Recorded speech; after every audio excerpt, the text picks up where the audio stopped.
So Gordon Sondland, the ambassador to the EU for Donald Trump, has officially recanted his original testimony to Congress that there was no quid pro quo to now saying that there was indeed quid pro quo.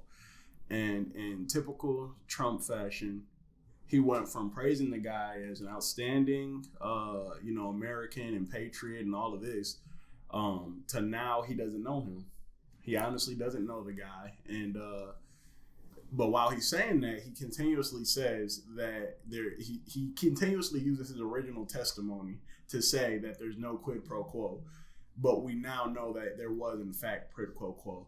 So the issues that Donald Trump is having, and this is in a reflection of the races that were taking place across the country on Tuesday, is that people are falling to the wayside as far as who we can trust to give a accurate testimony on what's going on. He's running out of people who are willing to fall on the sword for him.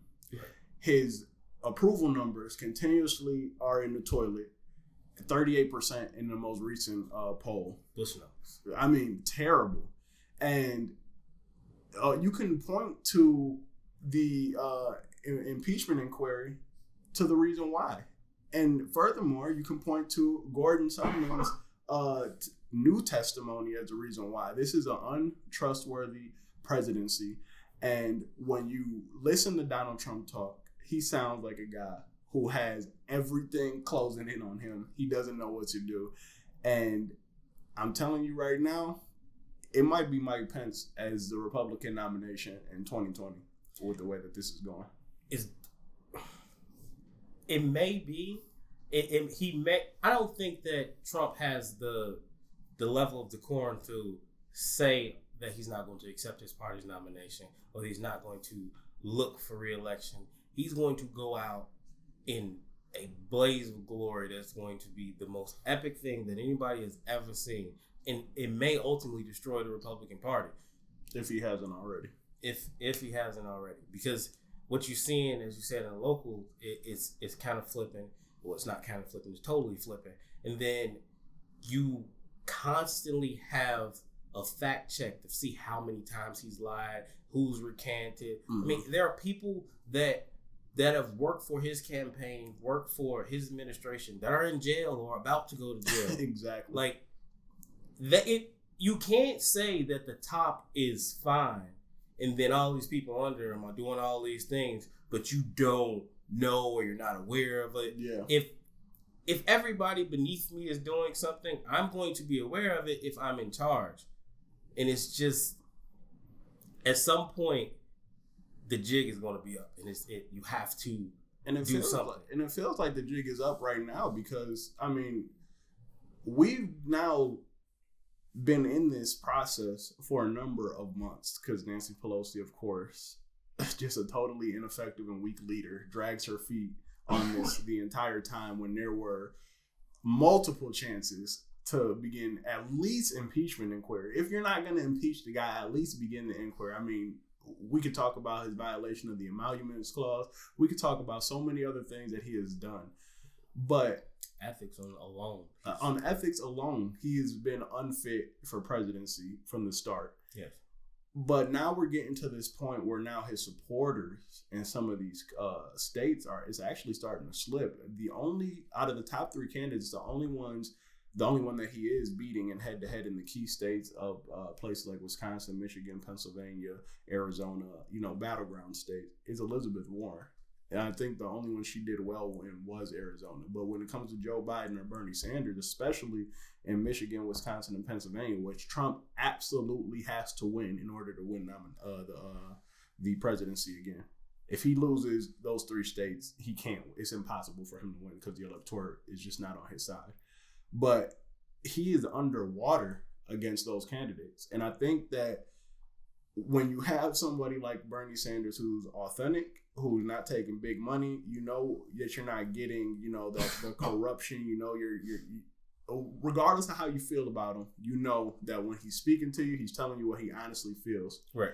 And I don't think that many people would be able to disagree with that. And you also have Joe Biden, despite my personal opinions about him, people still generally favor him. You know, he's Uncle Joe, and people have an affectionate attitude towards Joe Biden, you know, in large part because of Barack Obama presidency. And when you're dealing with those two top kind of candidates in the Rust Belt, you're going to lose 9 times out of 10 when you're, you know, dealing with so many issues regarding foreign policy and how you're withholding aid, what you're doing with Saudi Arabia, what you're doing with Israel.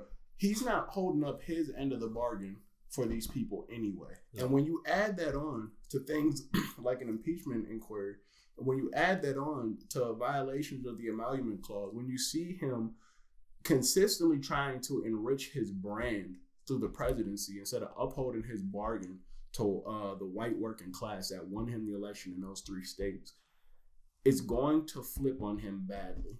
Because even though we don't think that Biden's presidency would create some great wave of change, I don't think anybody's foolish enough to believe that. It's still somebody who connects with the working class. That is Joe Biden's base, is the white working class, non-college educated, but that's also Trump's base. And regardless of how much people are in support of Trump in the beginning, how, you know, energized he makes people, it's not working out anymore. We saw that on Tuesday in the elections, that there's a direct rebuking of Donald Trump in so many parts of this country. We saw it in 2018 when you saw the largest amount of turnout for the midterms in, I forgot the exact amount of years, but it was a number of years.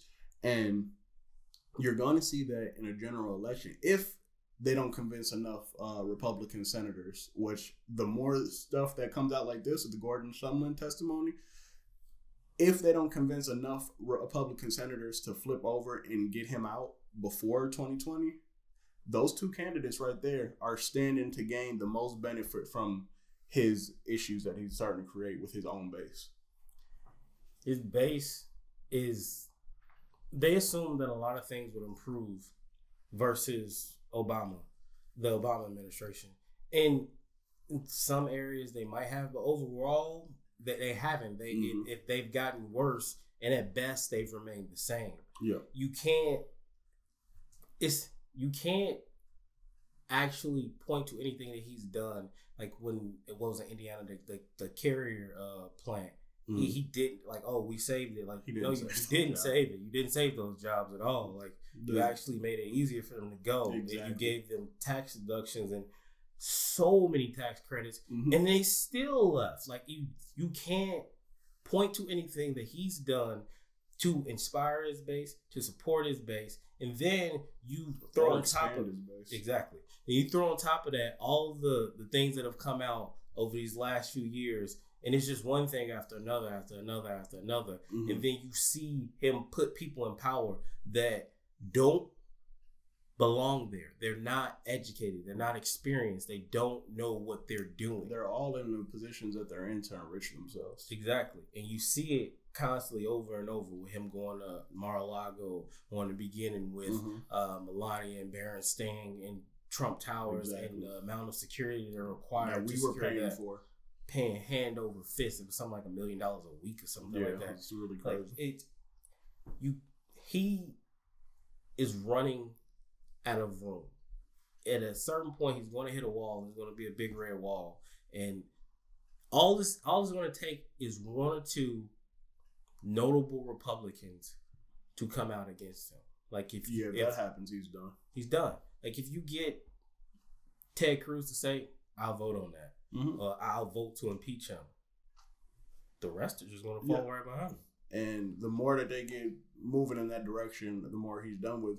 But to expand upon what you were saying and to add to what you were saying as far as his base goes, this is the stuff they didn't want to see anymore. Right. This was part of the reason that, and there was a lot of reasons why. I mean, Trump is literally a political study of the perfect storm. Yeah. But one of the main appeals and draws that his base had to him was that, he's not your typical politician.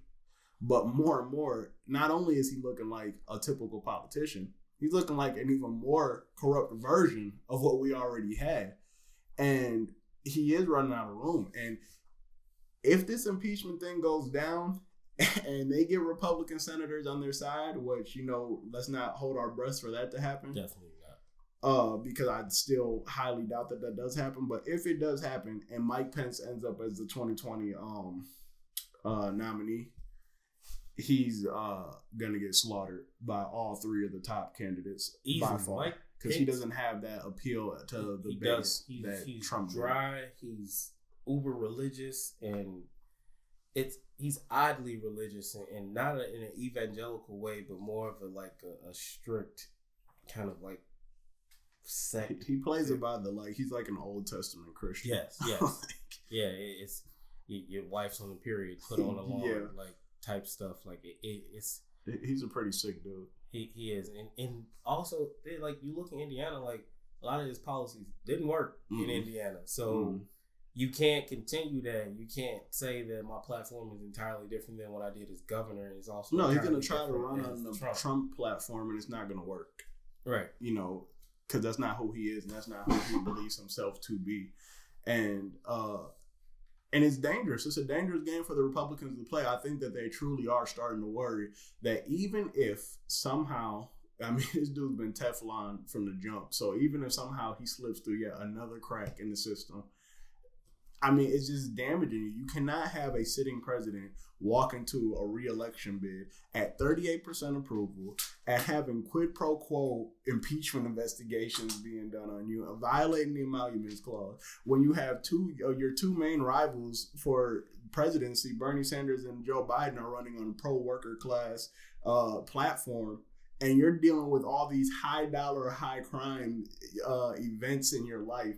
And I'm telling you now, those people in Michigan, when they see this, those people in Wisconsin, those people in Pennsylvania, this is the type of stuff that makes them really start to think, what has Donald Trump actually done for me beyond rhetoric? Right. Because, of course, we can always say that there was a racial motivation to getting him in office, that it was a visceral reaction to having the first black president.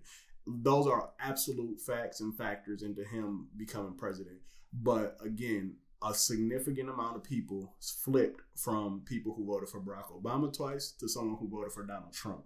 So it was more of a rebuke of the political structure that Clinton represented than it was Trump being some, a great politician or great leader. But those people, that small amount of people, those 75,000 votes, these are the type of events that happen in a presidency, which triggered your base to say, you know what? He hasn't actually done anything for me. He bullshitted me. He lied to my face. And now, I need to look for a different alternative.